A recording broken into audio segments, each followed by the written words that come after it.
Lectura del Santo Evangelio según San Mateo. Gloria a ti, Señor. En aquel tiempo dijo Jesús a sus apóstoles: Id y proclamad que ha llegado el reino de los cielos, curad enfermos, resucitad muertos, limpiad leprosos, arrojad demonios.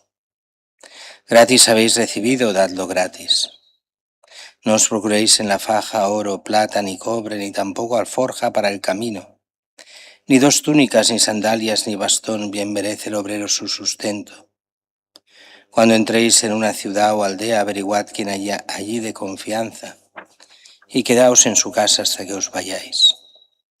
Al entrar en una casa, saludadla con la paz.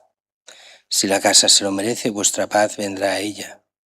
Si no se lo merece, la paz volverá a vosotros. Si alguno no os recibe o no escucha vuestras palabras al salir de su casa o de la ciudad, sacudid el polvo de los pies. En verdad os digo que el día del juicio les será más llevadero a Sodoma y Gomorra que a aquella ciudad. Palabra del Señor. Gloria a ti, Señor Jesús.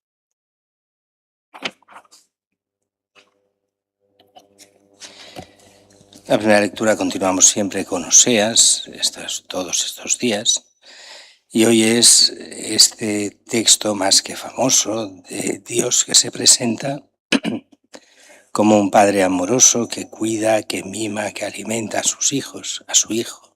Su hijo es Israel, es el pueblo de Israel, pero que este pueblo de Israel no lo quiere como padre, que lo rechaza constantemente, aunque en todo esté elegido, mimado y actuando Dios como un padre amoroso. No importa. No se quiere a este padre, prefieren a otros. Y así harán sus altares, sus ídolos, hoy diríamos su ateísmo, o sea, el ídolo máximo que es el yo. La gente piensa que el ateo es aquel que no cree en Dios. No es verdad del todo. Es verdad en parte.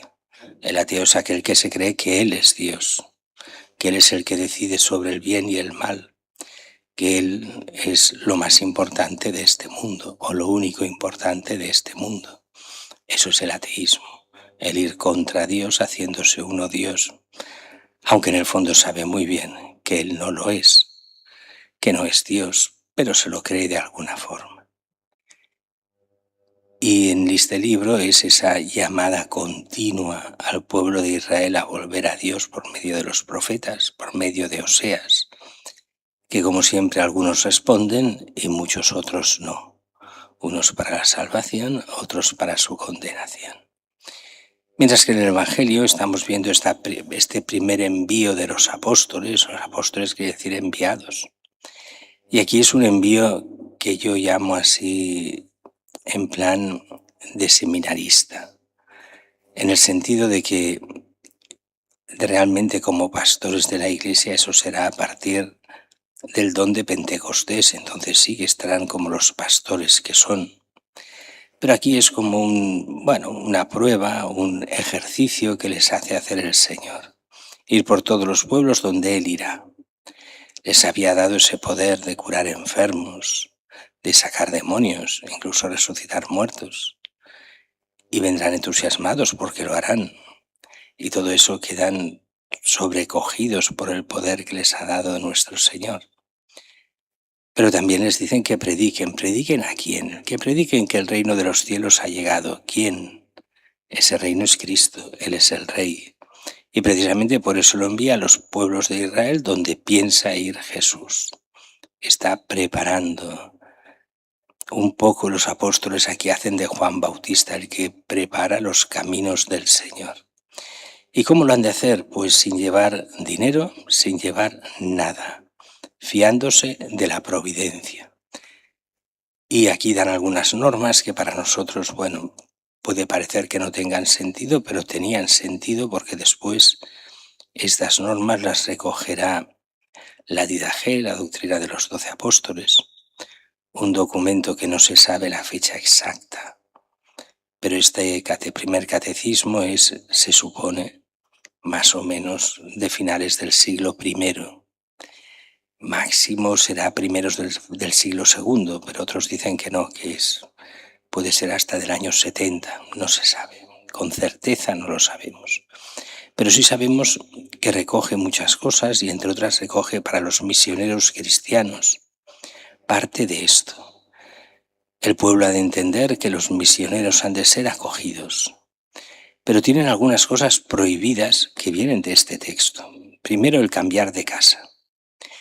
¿Por qué? Porque la tentación de los misioneros era llegar a un pueblo, los acogía el primero que los acogía, que normalmente era gente pobre, pero entonces cuando empezaban a predicar y lo que sea, venía gente mucho más rica que los quería en su casa. Prohibido cambiar de casa, porque entonces se trabajaría por el dinero, por la fama, por el poder, no por Cristo. Bueno, lo segundo, no pueden estar demasiado tiempo. ¿Por qué no pueden estar demasiado tiempo? Porque no se pueden aprovechar del pueblo, sino que ese misionero lo que ha de hacer, esos que eran itinerantes, era normalmente máximo una semana, como mucho, y después tenían que irse. ¿Por qué? Porque venían a predicar, no venían a aprovecharse del pueblo. Y tenían que ir pobres, e irse pobres, pero se les tenía que alimentar y darles lo necesario mientras estuviesen allí. Todas estas normas de providencia que nos habla hoy el Evangelio, las recogió la Iglesia primitiva. Y la Iglesia primitiva para también discernir entre los auténticos y los falsos misioneros. Estos misioneros, los de hoy, son enviados por Cristo.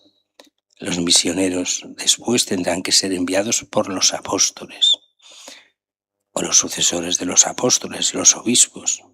Si no eran enviados por los obispos, no podían ser acogidos. Esto nos pasa a veces aquí incluso en la parroquia.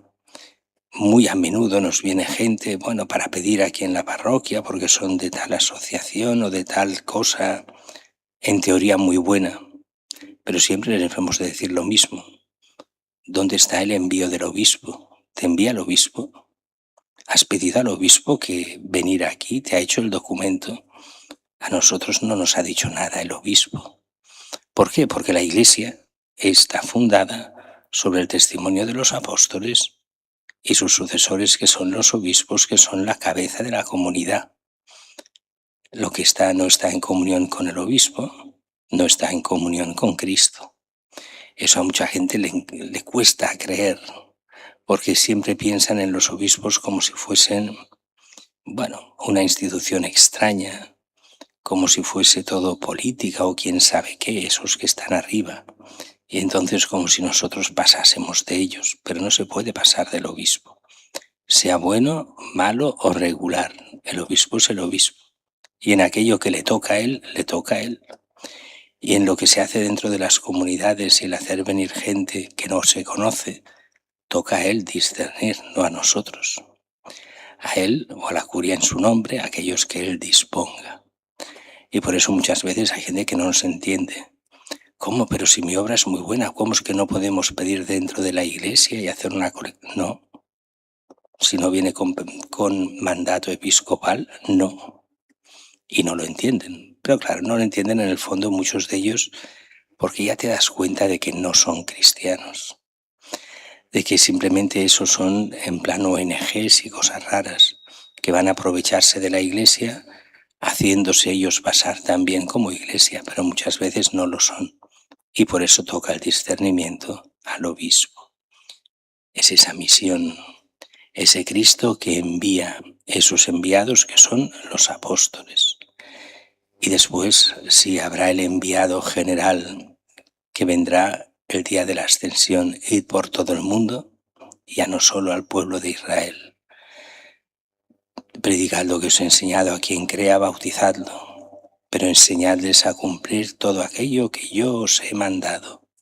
Y acordaos, yo estoy con vosotros todos los días hasta el fin del mundo.